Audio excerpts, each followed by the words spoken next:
Ooh, oh my god, have the last like 10 hours been absolutely chaos on Twitter, the whole entire internet, and to be honest, the whole entire world altogether. This is a very somewhat sensitive topic, something that I usually don't cover on my channel, but I mean, it's so big and it's so like, relatively controversial, and it's just something that, I feel like I definitely have to talk about because it is involving one of my favorite things in the world, which is sports.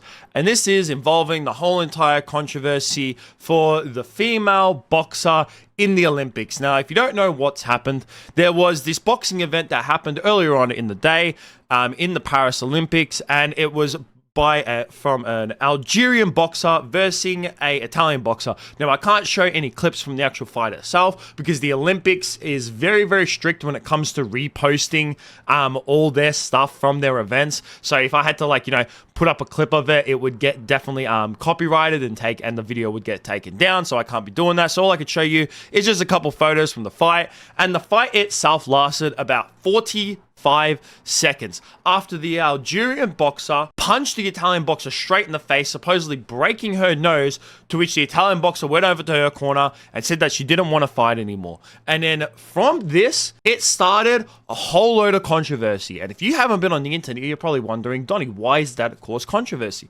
Well, on the internet, everyone had started to come out and say that this woman, Imane Khelif, was actually a transgender athlete, and they were actually assigned male at birth and then transitioned into female. And the reason why everyone was getting this is supposedly during the 2023 World Championships, Imane Khelif was actually disqualified and not allowed to compete in those championships due to them having a certain amount of testosterone in their body and also having XY chromosomes. Now, if you don't know, if you're born with XY chromosomes at birth, majority of the time, and we're going to get into it a bit later, you are a male. So if you have XY chromosomes, you have between your legs, and you are a male. And then XX chromosomes is when you have, the other thing. I can't really say it because, YouTube's very strict on certain words that you can say. And obviously, and you are a female at birth.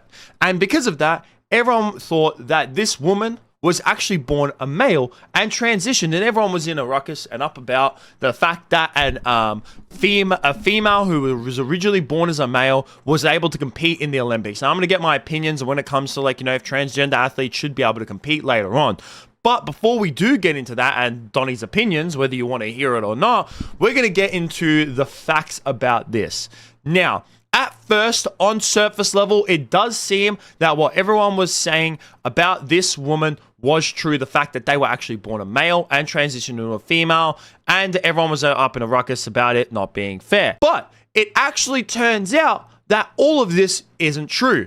Now, this person, Imane Khelif, she's actually one of two people in the boxing that's actually being accused of this as well. But she's actually from the country Algeria. And in Algeria, it is actually illegal to be in any types of LGBTQ plus whatever. It is actually illegal to even be gay, let alone transition. So you can't even be gay, lesbian, bisexual, anything like that. So you definitely know that it is illegal in the country of Algeria to transition whatsoever. So that's one thing right there to kind of, push all of this aside and make it out that this isn't true. Another thing is that it has actually now been proven that Imane was actually born female at birth. And you might be wondering, Donnie, what is it that everyone's saying that why then does she have these XY chromosomes? Well, it's actually a sex development disease, I think it is, or some issue. It's called DSD, and one of the DSD is multiple different. It's not a disease. It's a disorder. Sorry, I misspoke there.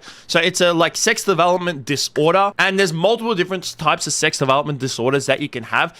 And one of them can actually be that when you are born and you can be born a female, you can actually have XY chromosomes and an abnormally high amount of testosterone. So one of the boxers right here, the other one is named Semenya, and she was actually, she was assigned birth at female. She had, female reproductive organs and all that kind of stuff, but it wasn't until the age of 18 that she was told that she actually has XY chromosomes and naturally had high levels of testosterone. That is both the case for this Khelif and Lin. So both Imane Khelif and Semenya, I think it's Semenya Lin or Lin Semenya. I'm not 100% sure which way it is. But that right there is the facts. And then we also had someone from the Olympic Committee themselves come out and make a statement about all of this, because especially related to the fact that these people were actually disqualified from the 2023 championships. And they said that what I would say just quickly on testosterone is testosterone, the test, is not a perfect test. Many women can have testosterone,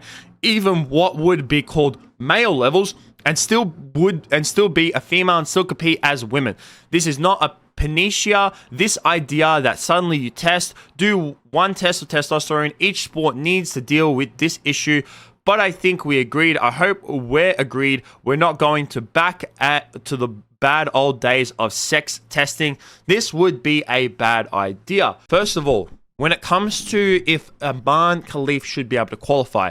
Now, this person saying that sex testing is back in the bad old days, I don't really think sex testing is that bad of a thing to do. Like, that's just me personally. Obviously, if you disagree, I mean, that's fine. Like, everyone has their own opinions. That's what makes this world great. But to be honest, I don't see sex testing as, like, all that bad in sports. It's the reason why, like, we have males and females competing completely separately in the first place. Now, if Imane Khelif and this person should be able to compete, I mean, it's definitely not a fair advantage. These people have an unfair advantage compared to the rest of the competition. Because if you know anything about biology, male testosterone makes you physically bigger and stronger than a female. That's just how it is. That is biology. The average male is stronger than the average female due to testosterone. Like I said, it's the reasons why the male sport is separated from the female sport. If this wasn't a problem,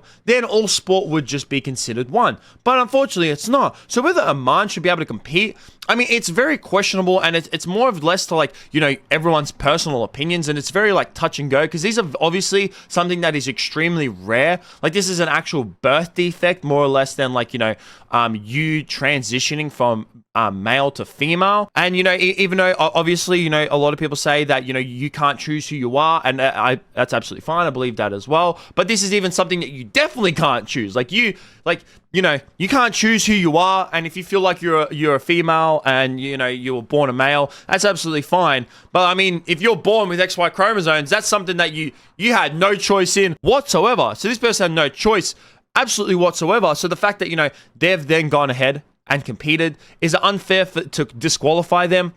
I mean, to a certain extent, no.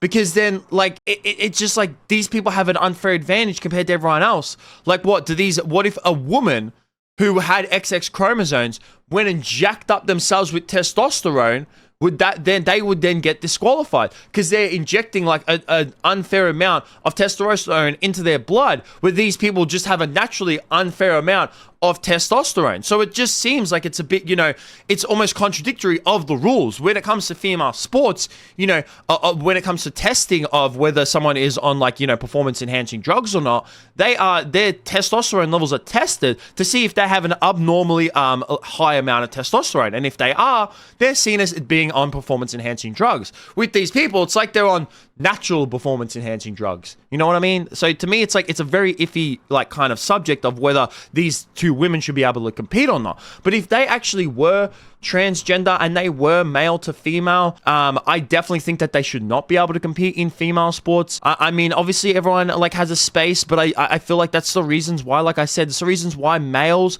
and females are separated in the first place. I mean, all you have to do is look at Leah Thompson. Leah Thompson is a great example of, a male coming into a female sport and then dominating it like crazy. I mean, when Leah Thompson was in college and before they transitioned into being a female, they were ranked 500 or in the hundreds when it came to their swimming competition. But then when they transitioned into being a female, they were in the top 10. They were breaking records and they were at the top of their sport. They were nominated for female athlete of the year. So you can obviously tell that, having that certain level of testosterone in your blood is obviously abnormal, and it gives you a high amount of advantage, especially if you're coming from a male to being a female. I mean, it's like, I go to the gym every single day, and you can see it all you have to do is go to the gym. I mean, me, I can bench press 100 kilos and rep that out. Like, I can rep out 100 kilos, and to me, it's like nothing. But if you had to go ask a woman, even one of the strongest women at the gym, they wouldn't be able to do that. And I wouldn't even consider myself the strongest male at the gym. I mean, it's just how it is. You know, we're all born differently. And, you know, it's unfortunate that, you know, men, we're just born with testosterone. And testosterone gives us that extra strength and all that. So it definitely is some kind of unfair advantage. And if it was just straight cut as like this person was actually born a male and transitioned into a female, then it would be straight cut as like, yes, this is absolute BS. The fact that this person, Imane, and the other person is allowed to compete. But the fact that they were actually born female, but they have this, you know, sex development disorder, it is very touchy of whether they actually should be allowed to compete or not. But like I said, it's just like, it'd be the exact same if, you know, another woman had to go ahead and inject herself with a whole load of levels of testosterone. But it's like, it's just very touchy of like, you know, everyone should be able to, you know, have a space to compete, but it should be their own space and all that kind of stuff. It's just, it's a very hard conclusion to come to. But I mean, if the World Championships disqualified her, the fact that the Olympics let her in is also very questionable as well. But I would definitely like to hear what you guys have to think about all of this down below. Like, especially on like this, like obviously when it comes to like transgender people competing in sports, I mean, at least personally, I find that very clear cut that, you know, I feel like they should have their own, you know, section. There should be males, females, and then maybe like, you know, transgender you know, people as well, maybe just to make it a little bit more fair. But when it comes to this itself, like Imane Khelif and that other person, Simanya, of whether they should compete or not, I'm very curious to hear what you guys have to think about all of that down below. But that is going to be it from me. Make sure you like, subscribe, all that kind of stuff. Peace out.